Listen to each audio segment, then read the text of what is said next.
600. Clinton's longtime aide, Huma Abedin, under fire over allegations she once edited a radical... Hillary Clinton's longtime aide, Huma Abedin, under fire over allegations she once edited a radical Muslim publication that opposes women's rights and blamed the U.S. for 9/11. I'm not kidding.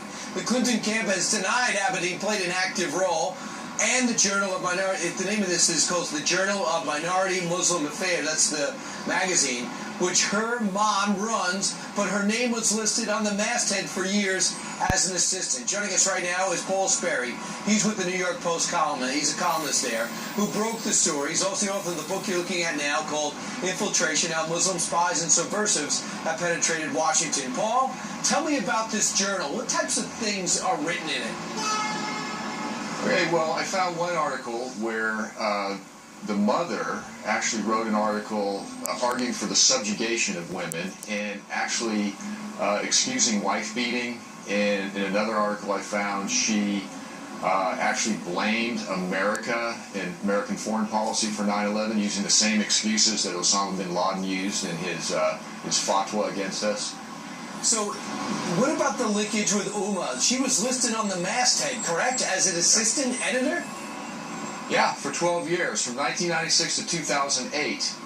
And so I mean, it's really hard for the campaign to reconcile this.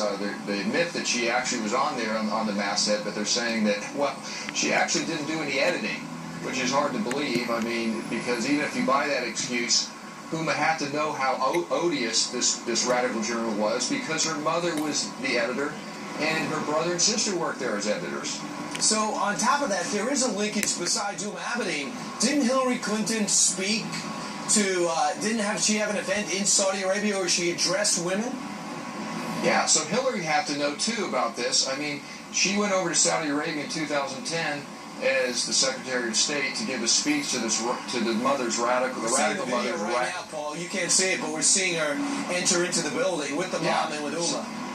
So she went over to this radical girls' school that's run by the radical Huma Abedin's radical mother, and actually apologized for American women wearing bikinis. So I mean, is Hillary really this champion of women's liberation? I mean, this is very problematic for the campaign, because it's the centerpiece of it is Hillary stands up for women's rights, but here you have her campaign manager actually publishing articles that oppose women's rights as un-Islamic and condemn America, and yet the Huma Abedin continues to work for her. It started as an intern, and when she was still on the masthead for this journal. What do you think she believes? Her mom or Hillary Clinton?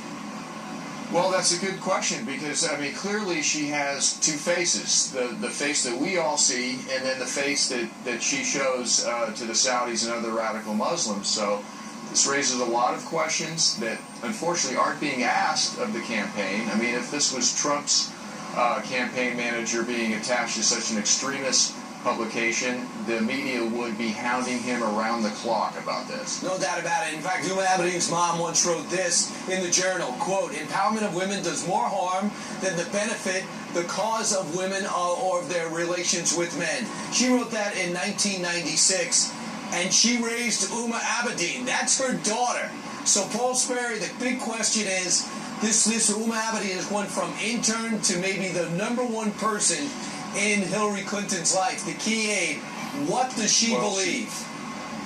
She could be running the White House as chief of staff if Hillary gets in. Paul Sperry, thanks so much. Appreciate it. Thank you. More Fox and Friends when we return. Introducing the all-new Turbo 10 from...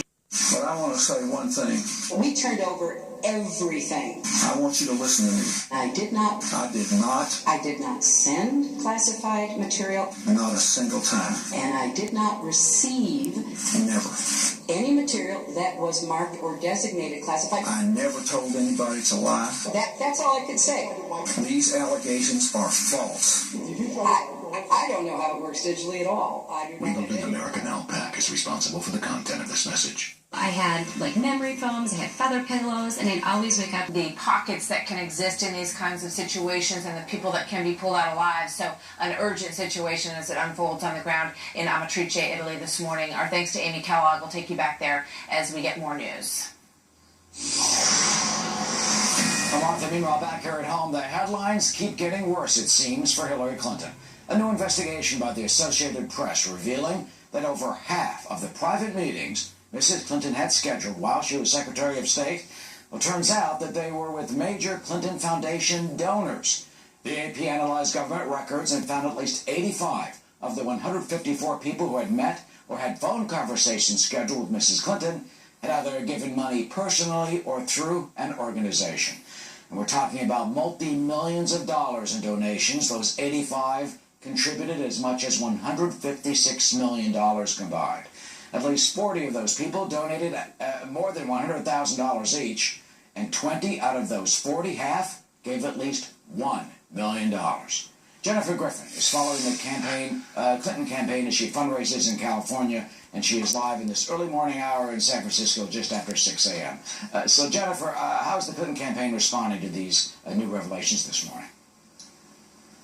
Well, Eric, her campaign manager, Robbie Mook, was on the morning shows this morning. They're pushing back pretty hard. He's saying that the AP essentially cherry-picked its data, and he said that as a result, the story is extremely misleading. He said they left out that the 1,700 meetings she had with foreign leaders. He added that including Nobel Prize-winning humanitarian Muhammad Yunus of Bangladesh, whose Grameen Bank provided microloans to women and who was being threatened by the Bangladesh government at the time that she met with him, is also misleading. Here's the campaign's official statement from spokesman Brian Fallon. Quote, "This story relies on utterly flawed data. It cherry-picked a limited subset of Secretary Clinton's schedule to give a distorted portrayal of how often she crossed paths with individuals connected to charitable donations to the Clinton Foundation."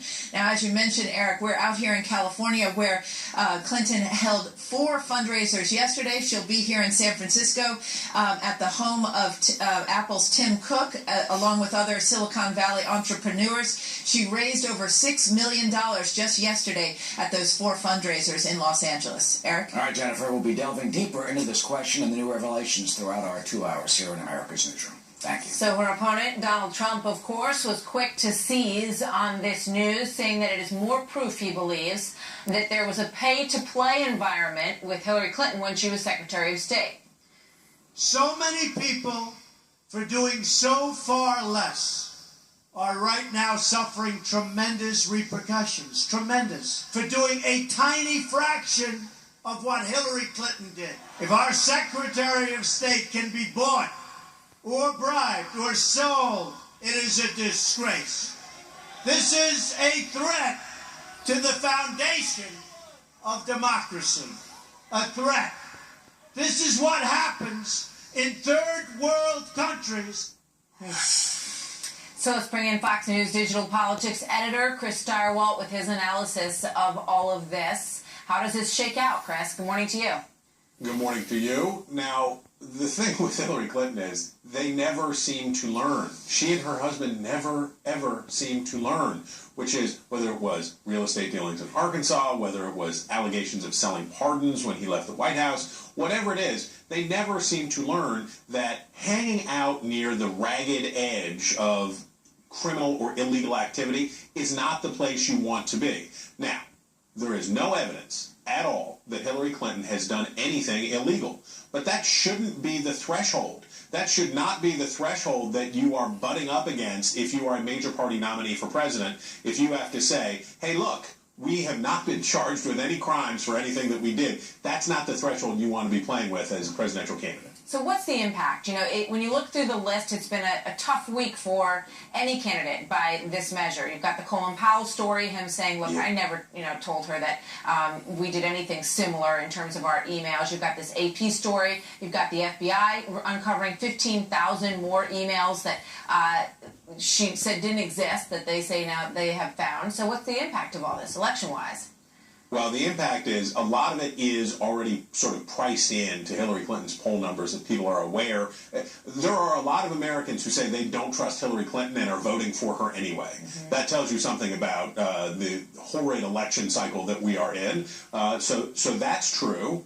But the other thing that's true is Hillary Clinton will probably end this election cycle the way that she began it, under threat of criminal charges. That's not where you want to be. Republicans will be hoping that as they get into October, that there is this real threat. There have been reports, unconfirmed, but there have been reports into a federal investigation into these payola and pay-to-play allegations about the foundation and Hillary Clinton. So she started with a federal investigation into her use of a secret email server, and she is concluding it, or likely to conclude it now, under some threat that there could be criminal investigation into her foundation. Yeah, so you know that what, ain't Chris, cool. What have we learned from that? You know, I mean, if it's the same power structure in Washington, that's not going to go anywhere, right? I mean, why should she fear any of that? I'm not prepared to say that the FBI or the Department of Justice is corrupt or is not able to prosecute. James Comey certainly gave her a good taste of the lash when he talked about what she had done with her server. I'm not prepared to say that the FBI is corrupt, and I'm not, but I will say this. The best thing she has going for her is that while she's doing it, Donald Trump is doing open-heart surgery with a ball-peen hammer and a chisel on his immigration plan and taking some focus away from that. So that helps her a little. All right. But for the record, I'm not saying the FBI is corrupt either, but it seems that once it goes up the chain of command, something seems to happen. So we'll see. Chris, thank you very much. Good to see you, sir. Well, I'm not either, but it turns out there are more questions about the FBI's investigation into Mrs. Clinton's private email server. It's House Republicans who want answers. Coming up, we will talk to Congressman Ron DeSantis of the House Oversight Committee with more on those questions about the FBI and the investigation. House Republicans are demanding more answers on the FBI's investigation into Hillary Clinton's emails. Chairman of the House Oversight Committee, Congressman Jason Chaffetz, wants to know exactly who, among other things, had access to Clinton's private email server, information that was even redacted from his own eyes on the Oversight Committee. She's not the head of Fish and Wildlife. She is the head of the Secretary of State. She's dealing in classified information on an hourly basis. It's reasonable to think that her information is chock full of classified information. And it is. And it was. And that's why when she gave access to those attorneys, and by the way, the IT professionals that were also allowed to access that computer, we don't know who these people are. They shouldn't be holding that information back from Congress. Who are these people that had access to this information?